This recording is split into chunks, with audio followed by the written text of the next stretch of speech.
Okay,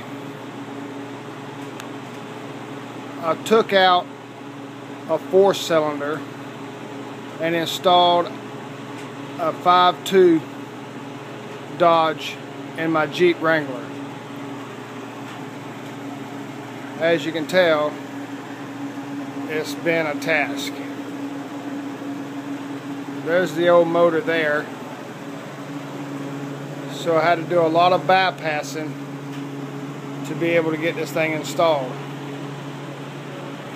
Okay, now, the first thing I had problems with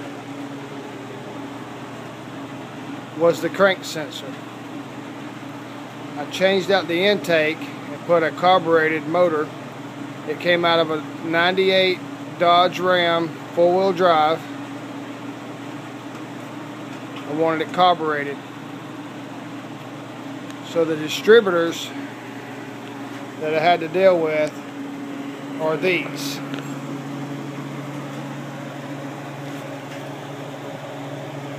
This is the one out of the 98,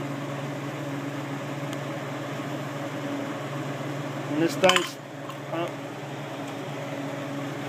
thing here spins around, tells the computer when to fire, and the same for this one out of a 89.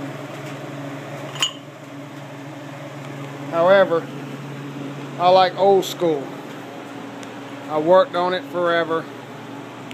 Finally, I went with a Chevrolet style distributor coil pack, all in one.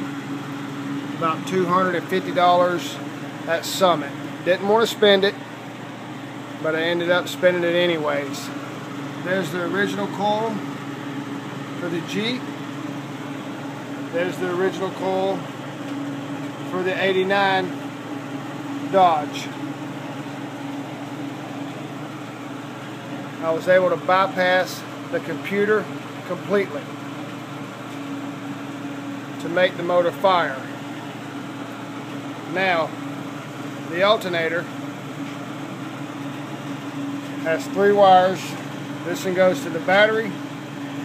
You got these 2 here that goes to the voltage regulator. This one here is the power source in. This here takes it back to the computer. So what I'm going to do is hook this one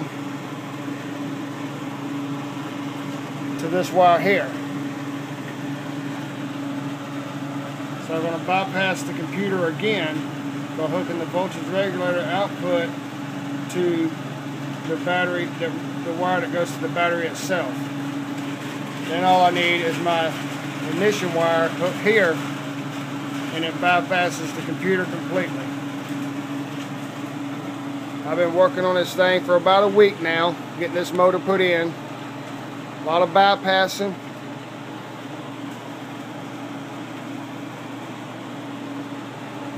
So the next thing I got coming from Summit is going to be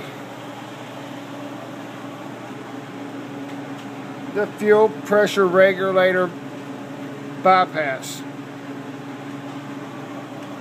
The 89 Jeep has a return gas line that goes back to the fuel pump.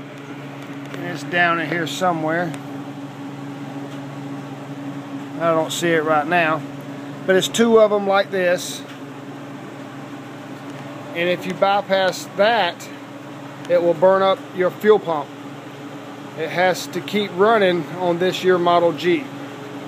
So right now, my buddy hooked it straight up, which the carburetor is only supposed to have 6.5 pounds of pressure, and this pump is pushing out around 50 pounds of pressure. So Summit has a fuel pressure regulator bypass that will allow me to use my fuel injection pump to a carburetor. So I had to have 3 major bypasses. One for the fuel,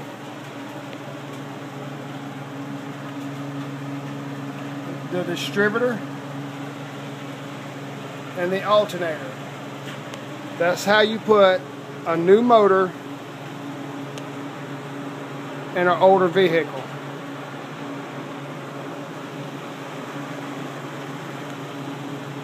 Jeep Wrangler 89, 98, Dodge Ram 5.2.